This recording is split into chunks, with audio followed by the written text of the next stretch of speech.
कहानी किरण की सुबह। किरण का नाम उसके माँ बाप ने बड़ी उम्मीद से रखा था। वो घर की पहली बेटी थी, जिसके जन्म पर पिता ने मिठाई तो नहीं बांटी थी, पर माँ की आंखों में एक चमक जरूर थी। किरण पढ़ने में बहुत तेज थी। उसकी आंखों में डॉक्टर बनने का सपना था। 12वीं में उसने स्कूल में टॉप किया। घर में एक दिन के लिए खुशी का माहौल बना, लेकिन अगली ही सुबह उस खुशी पर जिम्मेदारियों का कोहरा छा गया। पिता ने कहा, किरण, अब बहुत पढ़ाई हो गई। घर के हालात तू देख ही रही है। 2 छोटे भाई हैं, उनकी पढ़ाई है, तेरी शादी के लिए भी जोड़ना है। अब तू कोई नौकरी पकड़ ले, घर में हाथ बंटा। माँ ने भी हाँ में हाँ मिलाई। हाँ बेटी, जिम्मेदार बन अब। हम कब तक बोझ उठाएंगे? किरण के सपने एक पल में टूटकर बिखर गए। उसने रोते हुए पूछा, पर माँ, 12वीं पास को क्या नौकरी मिलेगी? मुझे आगे पढ़ना है। अरे, आजकल लड़कियों के लिए बहुत काम है। कॉल सेंटर है, दुकानों पर काम है। पैसा तो पैसा होता है, कहीं से भी आए। पिता ने फैसला सुना दिया। किरण ने अपने सपनों की चिता को मन में ही आग लगा दी और नौकरी ढूंढने निकल पड़ी। जैसा कि उसके पिता ने कहा था, उसे एक मॉल के शोरूम में सेल्सगर्ल की नौकरी मिल गई। तनख्वाह कम थी, पर घर के लिए बहुत थी। अब किरण की दुनिया बदल गई। सुबह 8 बजे से रात 10 बजे तक की ड्यूटी। वहां उसे हर तरह के लोग मिलते। कुछ उसे इज्जत से बहन जी कहते, तो कुछ की नजरें उसके शरीर को टटोलती। उसका मैनेजर, एक अधेड़ उम्र का आदमी, उसे अक्सर देर तक रुकने को कहता। वो टारगेट का बहाना बनाकर उसे अपने केबिन में बुलाता और फोन पर बात करने के बहाने उसके बहुत करीब आ जाता। किरण को घिन आती थी, पर नौकरी खोने के डर से वो चुप रहती। ये ऑफिस के भेड़िए थे, जिनसे उसे रोज लड़ना पड़ता था। घर पर माँ बाप खुश थे। बेटी महीने के अंत में सारे पैसे उनके हाथ में रख देती थी।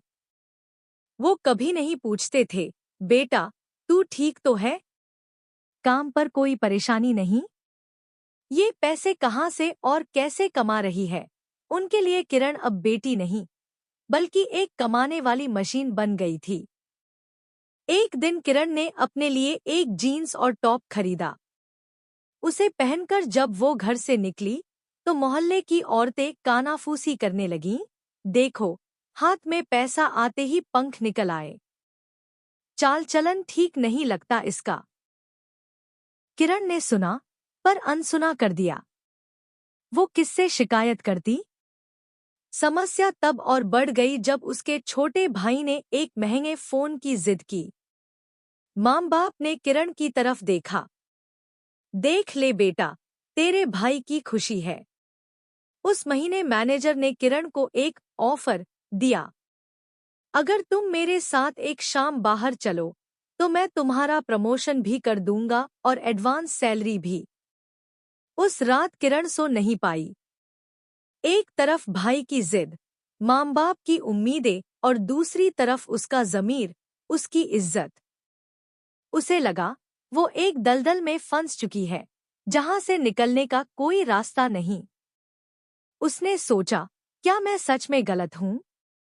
या मुझे गलत बनाया जा रहा है? असली जड़ कहाँ है? मेरे माँ बाप, जिन्होंने मुझे जिम्मेदारी के नाम पर इस आग में धकेल दिया? या यह समाज, जो एक लड़की को सिर्फ शरीर समझता है? या ये आदमी, जो अपनी ताकत का फायदा उठाना जानते हैं? अगली सुबह किरण ने एक फैसला लिया। वो नौकरी पर गई, लेकिन मैनेजर के केबिन में नहीं, बल्कि अपना इस्तीफा देने। उसने मैनेजर की आंखों में आंखें डालकर कहा, सर, मैं बिकाऊ नहीं हूं। उसने नौकरी छोड़ दी। घर पर तूफान आ गया। माँ बाप ने उसे बहुत कोसा। अब घर कैसे चलेगा? तूने हमारी नाक कटवा दी। किरण ने किरण ने उस दिन पहली बार पलटकर जवाब दिया, नाक तब कटती जब मैं अपनी इज्जत बेचकर आपके लिए पैसे लाती। आपने तो कभी पूछा ही नहीं कि आपकी बेटी रोज किस जिल्लत से गुजरती है। आपने बस पैसे देखे। उस दिन के बाद किरण ने घर से ही टिफिन सर्विस का छोटा सा काम शुरू किया। शुरुआत में बहुत मुश्किल हुई, लेकिन धीरे धीरे उसका काम चल पड़ा। अब वो ज्यादा नहीं कमाती थी, पर जो भी कमाती थी वो उसकी अपनी मेहनत और इज्जत का था। निष्कर्ष, यह कहानी सिर्फ किरण की नहीं है। यह उन हजारों सौम्या और किरण की है जिन्हें हालात और अपने ही लोग उस रास्ते पर धकेल देते हैं जहां से समाज उन्हें बुरा या गलत करार दे देता है। असली जड़ वो सोच है जो बेटी को जिम्मेदारी और बेटे को बुढ़ापे का सहारा मानती है। असली जड़ वो माँ बाप हैं जो अपनी बेटियों के हाथ में पैसा तो देखना चाहते हैं, पर यह नहीं पूछते कि वो पैसा कमाने के लिए क्या कीमत चुका रही हैं। असली जड़ वो समाज है जो औरत को हर कसौटी पर परखता है, लेकिन आदमी को खुली छूट देता है।